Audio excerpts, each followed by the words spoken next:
Mwongozo wa kujifunza Biblia leo ikiwa ni Julai 9, siku ya Alhamis.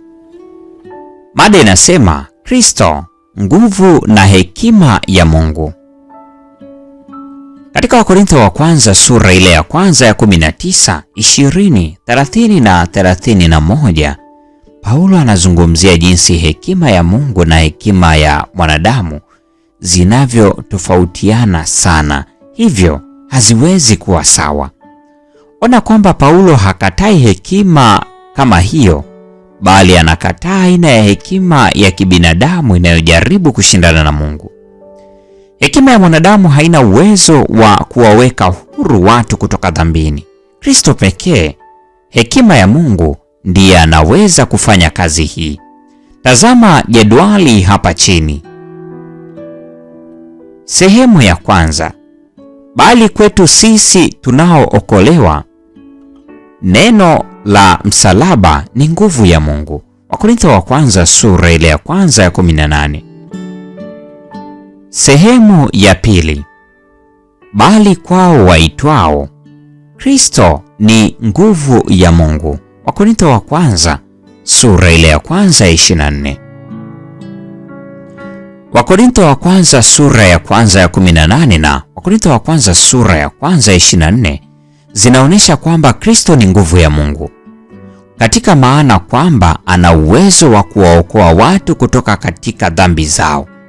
Kwa hakika Mungu alipenda kuwaokoa waaminio kwa upuuzi wa lile neno linalohubiriwa.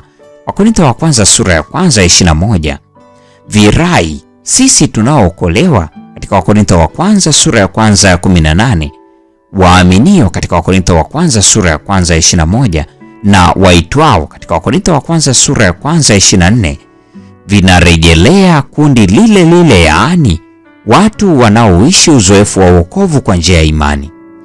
Injili ya Kristo ni uwezo wa Mungu uletao wokovu kwa kila aaminie. Warumi sura ile ya kwanza ya 16. Kristo si nguvu tu, bali pia hekima ya Mungu. Hii ina maana kwamba kupitia kwake Mungu alikabili na kutatua tatizo la dhambi, tatizo ambalo hekima ya kibinadamu haikuwa na uwezo wa kulitatua. Hekima ya ulimwengu huu haiwezi kuwafanya watu wamjue Mungu. Wakorintho wa kwanza sura ya kwanza ya 21. Kinyume chake, kwa njia ya Kristo tunakuwa wenye hekima hata kupata wokovu. Timotheo wa pili sura ya 3 ya 15. Soma Wakorintho wa kwanza sura ile ya kwanza ya 24 hadi 29. Tazama maneno yaliyo hapo, kama vile upuzi, dhaifu, nguvu na hekima. Anatoa hoja gani?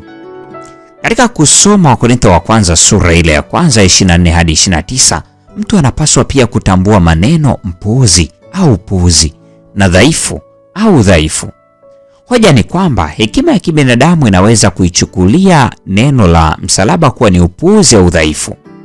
Hata hivyo, upumbavu wa Mungu una hekima zaidi ya wanadamu, na udhaifu wa Mungu una nguvu zaidi ya wanadamu. Wakorintho wa kwanza sura ile ya kwanza ya 25. Hii haimaanishi kwamba Mungu ni dhaifu au mpumbavu, lakini ni usemi tu unaoonyesha jinsi nguvu na hekima ya Mungu zinavyozidi sana kitu chochote cha kibinadamu.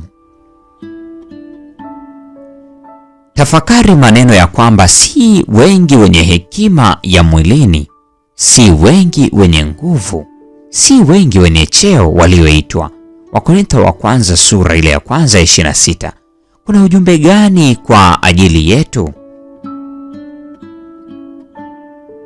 Mpendwa wa mfuatiliaji wa mfululizo wa masomo haya mwongozo wa kujifunza Biblia, leo ni Julai 9, siku ya Alhamis, tukiangazia mada inayosema Kristo, nguvu na hekima ya Mungu. Na huo ndio mwisho wa tafakari ya mada hii siku ya leo. Neema ya Bwana wetu Yesu Kristo, pendo la Mungu na ushirika wa Roho Mtakatifu dumu kuwa nasi sasa na hata milele. Amina.